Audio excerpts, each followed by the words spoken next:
అంటే 10 సంవత్సరాల పాటు ఒక ఇండస్ట్రీలో ఉండాలి అంటే ఎంత కష్టమో, ఇంత కాంపిటేటివ్ వరల్డ్‌లో అది నాకు చాలా బాగా తెలుసు. ఎందుకంటే పొలిటికల్‌గా కూడా ఇంతమంది ఎమ్మెల్యేస్‌కి, ఇంతమంది గవర్నమెంట్‌లో ఉన్న వాళ్ళకి ఒక సైడ్ మేము సర్వే చేయాలంటేనే ఎంతో కష్టంగా ఉంటుంది. అటువంటిది ఒక ప్రోడక్ట్ డెలివర్ చేయాలంటే ఎంతో కష్టం ఉంటుంది.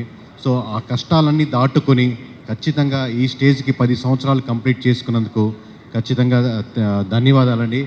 కంగ్రాచ్యులేషన్స్ శ్రీచక్రకి. అట్లాగే ఇక్కడ విచ్చేసిన పెద్దలందరికీ వెల్కమ్.